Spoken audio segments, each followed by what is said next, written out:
नमस्कार दोस्तों, जय हिंद जय भारत। दोस्तों, यदि आप कक्षा 12 के विद्यार्थी हैं और आप यह वीडियो देख रहे हैं तो आपके लिए यह वीडियो बहुत ही इंपॉर्टेंट साबित होने वाला है, क्योंकि आपका बायोलॉजी का पेपर बहुत ही नज़दीक आ चुका है। समझिए, आपके पास बिल्कुल भी समय नहीं है और इस स्थिति में आप क्या करें। तो दोस्तों, यह वीडियो आप ही के लिए है और बहुत ही अच्छे से इसमें हम एक्सप्लेन किए हैं। सिर्फ 8 हेडिंग हम आपको बताए हैं। इस वीडियो में 8 हेडिंग बताई गई है और कुछ नहीं करना है, बस आप हेडिंग वाइज उसको देख लीजिए कौन कौन सी हेडिंग आपको तैयार करनी है। एक ही प्रश्न 10 तरीके से पूछ सकता है, 5 तरीके से पूछ सकता है, जिसमें विद्यार्थी कंफ्यूज हो जाते हैं लिखिए कौन सा है। एकदम सरल है। देखिए, बिना देरी के हम स्टार्ट करते हैं। देखिए, कक्षा 12 के लिए है प्रत्येक वर्ष परीक्षा में पूछे जाने वाले 5 अंक वाले प्रश्न। ठीक है, कितने अंक वाले? 5 अंक वाले। ठीक है, अब जो प्रश्न आएंगे, देखिए इस वीडियो में वेरी इंपॉर्टेंट क्वेश्चन को हेडिंग के माध्यम से एक एक करके आप सभी प्यारे विद्यार्थियों के सामने रखा गया है। एक एक करके, जो बहुत ही इंपॉर्टेंट वीडियो है, बहुत इंपॉर्टेंट क्वेश्चन है। ठीक है ना, हेडिंग के माध्यम से हम दिखा दिए हैं। देखिए, जितनी हेडिंग बताई गई है वो सभी कितने? 5 अंक वाले होंगे और कन्फर्म में आएगा। और इस बार आपको इतना कसम खा लीजिए कि आपको 90% लाना है, क्योंकि 30 नंबर आपको विद्यालय से मिल जाएगा। 70 में आप अगर कितना ला देते हैं? 60 नंबर, तब भी आपके 30 90 हो जाएगा। चलिए स्टार्ट करते हैं, एक एक हेडिंग बताना बिना देरी के। आप सिर्फ इसको समझ लीजिएगा हम क्या बताएंगे। सिर्फ ये मत सोच लीजिएगा कि ये जो हेडिंग से लिखे हैं बस वही, ऐसा नहीं। इसको समझिए हम क्या बताना चाहते हैं आपको। देखिए, कक्षा 12 में यदि आप हैं तो आपको कुछ नहीं करना। देखिए, जैसा कि हम आपके सामने ये जो क्वेश्चन लिखे हैं, पहला क्वेश्चन हम इसी में हम बनाए हैं कि जीनी अभियांत्रिकी प्रौद्योगिकी, कहने का मतलब जीनी अभियांत्रिकी कहो चाहे प्रौद्योगिकी कहो। अब इसके बारे में ये क्या है, यह क्या है, ठीक है ना, ये क्या है। अब चाहे जैव प्रौद्योगिकी पूछ ले, जैव प्रौद्योगिकी क्या है, या जैव प्रौद्योगिकी से आप क्या समझते हैं या क्या है। ठीक है ना, कोई दिक्कत नहीं, चाहे क्या है ये, चाहे जीनी अभियांत्रिकी पूछे, चाहे जैव प्रौद्योगिकी पूछे, चाहे डीएनए प्रौद्योगिकी क्या है। ठीक है ना, डीएनए प्रौद्योगिकी किसे कहते हैं या क्यों कहते हैं, क्या है, यही सब घूम फिर अनुवांशिकी अभियांत्रिकी, अनुवांशिकी इंजीनियरिंग पर टिप्पणी लिखिए। हमारी बात समझ रहे ना आप? ये सब कुछ एक ही आंसर रहेगा इन सभी का। 1 2 3 4 5 6 और तरीके से पूछ सकते हैं। देखिए, जिन क्लोनिंग पर टिप्पणी लिखना है। ठीक है ना, सभी एक ही आंसर होगा इनका, जो भी होगा एक ही टाइप का आंसर होगा। ये जितनी भी हेडिंग है, जिन्हीं जैव प्रौद्योगिकी, डीएनए, आनुवांशिक अभियांत्रिकी, इंजीनियरिंग वाला, जिन क्लोनिंग, इसका आपको एक ही उत्तर लिखना है। पूछने का तरीका अलग हो जाएगा। ठीक है, चलिए दूसरे क्वेश्चन की तरफ नजर डालते हैं। संक्रामक तथा असंक्रामक रोग, अब इसमें इसके बारे में बताना और इसके दो उदाहरण बताना है।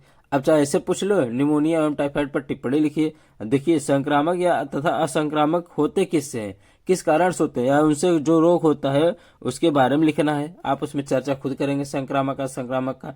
फिर जुकाम के बारे में लिखना है ना, जुकाम क्या है, जुकाम कैसे होता है, या इसके क्या विषाणुओं का नाम लिखिए। ठीक है ना, विषाणु के नाम लिखिए, क्यों होता है ये, बात हमारे समझ रहे हैं ना आप, क्यों होता है, यही सब लिखना है जुकाम के बारे में। ठीक है, कैंसर रोग के कारण, रोकथाम एवं बचाव, इसके ये सब क्या करना है, लिखना है। देखिए, पूछने का तरीका अलग हो जाएगा लेकिन आंसर एक ही होगा। ठीक है ना, आंसर एक ही होगा हर बार। ये सभी आते हैं, बहुत ही इजी है, बहुत ही इजी है। अब इसके बाद हम पहला दूसरा हेडिंग हो गया। अब तीसरी हेडिंग हम आपको बता दे रहे हैं। तीसरी हेडिंग में आपको क्या करना है, कुछ नहीं करना। देखिए, बहुत ही सरल है। टीकाकरण पर एक संक्षिप्त टिप्पणी लिखिए। चाहे बोल दे टीका एवं टॉक्साइड का तुलनात्मक वर्णन कीजिए, चाहे बोल दे वैक्सीन क्या है, किन्हीं दो वैक्सीनों के नाम एवं उसका लाभ है, लिखिए। बात समझे ना आप? सिर्फ पूछने का तरीका सवाल का अलग हो जाएगा। या फिर बोल देगा वैक्सीन उत्पादन पर टिप्पणी लिखिए। कुछ नहीं करना है, एकदम सरल है। इसमें से चाहे जो भी टीकाकरण से रिलेटेड आप पढ़ लीजिए, बस टीकाकरण से रिलेटेड या वैक्सीन से रिलेटेड आप पढ़ लीजिए, वही लिख देना है। टीकाकरण या वैक्सीन से रिलेटेड जो भी आप पढ़े रहेंगे, जो दिमाग में वही लिख दीजिए, बस आपको 105 नंबर पक्का मिला है। 5 नंबर आपका अंक कहीं नहीं गया, 5 अंक कहीं नहीं गया। ठीक है ना, अब देखिए अगला का है डीएनए की आणविक संरचना का सचित्र वर्णन कीजिए एवं डीएनए के द्विगुणन में इसका महत्व लिखिए। बात समझे ना आप?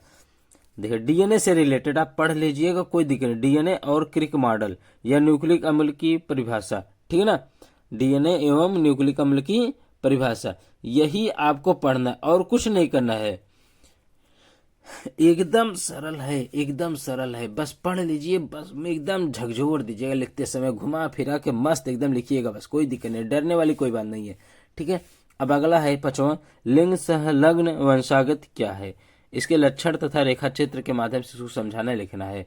या फिर ये पूछ सकते हैं वर्णांधता क्या है, या क्या पूछ सकते हैं वर्णांधता क्या है, ये पूछ सकते हैं। चाहे लिंग संलग्न वंशागत पूछे, चाहे वर्णांधता क्या है ये पूछ सकते हैं, दोनों में से कोई एक पूछे, लेकिन लिखना आपको वही है। अब देखिए बहुत ही इंपॉर्टेंट है, बहुत ही इंपॉर्टेंट, ये वाला बहुत ही इंपॉर्टेंट है। ये है क्या महाराज, देखिए है क्या, कुछ नहीं, बहुत ही एकदम इंपॉर्टेंट क्वेश्चन है, समझ लीजिए। हाँ, मानव लिंग निर्धारण कैसे होता है, मानव लिंग निर्धारण कैसे होता है। या फिर XX-XY लिंग निर्धारण तंत्र पर एक टिप्पणी लिखिए। चाहे लिंग गुणसूत्र क्या है, ये 1 2 3 टाइप या एक आध दो और टाइप से, यानी 4-5 टाइप से ये प्रश्न पूछ सकते हैं, जिसका आंसर एक ही होना है। जो आप लिंग निर्धारण के बारे में पढ़े रहेंगे, या फिर XX-XY के या लिंग गुणसूत्र के बारे में जो भी पढ़े रहेंगे, आपको वही लिखना है, ठीक है ना। गुणसूत्र क्या है या उसकी भूमिका लिखिए, यही सब पूछेगा। देखिए बहुत ही इंपॉर्टेंट है, ठीक है ना। अब इसके बाद समझिए आप, 6वां हेडिंग हमने बना मेंडल, ये भी आपका वेरी मोस्ट इंपॉर्टेंट क्वेश्चन है, वेरी मोस्ट इंपॉर्टेंट क्वेश्चन है, ठीक है ना। ये वाला मेंडल के नियम की व्याख्या कीजिए, मेंडल के नियम की व्याख्या करना है, कुछ नहीं करना है, बस मेंडल के नियम की व्याख्या कीजिए या टिप्पणी लिखिए, कुछ लिखिए, या स्वतंत्र अपव्यूहन के नियम लिखिए, या फिर बोल दो मेंडल के पृथक्करण का नियम लिखिए, या फिर बोलेगा मेंडल के प्रभाविता के नियम लिखिए, कोई दिक्कत नहीं। एकदम स्वतंत्र अपव्यूहन का नियम पर संक्षिप्त टिप्पणी लिखिए, या एक संकरण प्रयोग द्वारा विष संयोजन नियम की व्याख्या, यही आपको लिखना है, ठीक है ना। ये कई तरीके से पूछ सकता है, ठीक है ना। 1 2 3 4 5 6 7 एक आध दो तरीके से और पूछ सकते, 7 8 9 तरीके से ये पूछ सकते हैं, लेकिन आंसर आपको वही लिखना है। मेंडल के बारे में पढ़ लीजिए, बस सिर्फ किसके बारे में पढ़ लीजिए, मेंडल के बारे में, और कुछ नहीं लिखना है, कुछ नहीं, मेंडल के बारे में पढ़ लीजिए विधिवत, वही आपको झकझोर देना, लिख देना। 5 नंबर आपका कन्फर्म है। देखिए टोटल 5 नंबर ही नहीं, इसमें 3-4 क्वेश्चन आपके फंसेंगे, 15-20 नंबर आपका कन्फर्म हो जाएगा। देखिए फिर 7वां है, जनसंख्या वृद्धि पर कैसे नियंत्रण किया जा सकता है। देखिए इसमें दोनों ही इंपॉर्टेंट है, ठीक है ना। जनसंख्या वृद्धि पर कैसे नियंत्रण किया जा सकता है, पर्यावरण नियोजन की वैज्ञानिक विधियों का संक्षिप्त वर्णन कीजिए, यही लिखना है। अब इसका आंसर क्या होगा, आप तो लोग पढ़े ही होंगे। अब जनसंख्या वृद्धि पर कैसे नियंत्रण किया जा सकता है, यह आप विधिवत लिख सकते हैं, कोई दिक्कत। फिर या फिर जन्म नियंत्रण के लिए प्रयोग होने वाले विभिन्न उपायों का वर्णन कीजिए। अब देखिए इसमें कोई समझाने वाली बात नहीं है, आप बखूबी एकदम समझ सकते हैं, पढ़े होंगे तो इतना बढ़िया इसको लिख सकते हैं। इस वाले क्वेश्चन को पूछिए ही मत। परिवार में पर्यावरण नियोजन की आवश्यकता एवं उसकी विधियों का वर्णन कीजिए, या फिर पर्यावरण नियोजन का स्थायी विधियां क्या है। या फिर ऐसे पूछ सकते हैं, गर्भ निरोधक क्षमता बढ़ाने में पुरुषों द्वारा अपनाए गए रोध यानी बैरियर जिसे बोलते हैं विधियों का संक्षेप में वर्णन कीजिए। यही भैया है और कुछ नहीं है, आप सिर्फ इसे ध्यान से देख लीजिए, बस मेंडल और इधर जनसंख्या पर टिप्पणी लिखना, ठीक है ना, यही है और कुछ नहीं। अब इसके बाद हम आपको अगला वाला बता दे रहे हैं, पुष्पी पादों में लघु बीजाणु जनन का सचित्र वर्णन कीजिए, या फिर लघु बीजाणु जनन पर संक्षिप्त टिप्पणी लिखिए।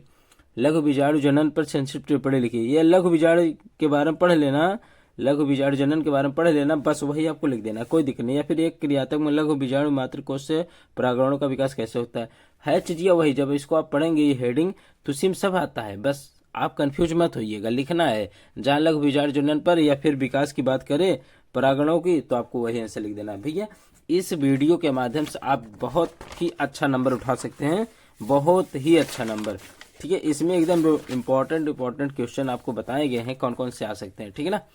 चलिए आप तैयार कर लीजिएगा, मिलते हैं अगले वीडियो में, तब तक के लिए जय हिंद जय भारत। सॉरी, उससे पहले यदि यह वीडियो पसंद आया हो, यदि आप एग्जाम देने के बाद इसमें से क्वेश्चन फंसे तो आप पक्का कमेंट कीजिएगा, ठीक है। चलिए मिलते हैं अगले वीडियो में, तब तक के लिए जय हिंद जय भारत।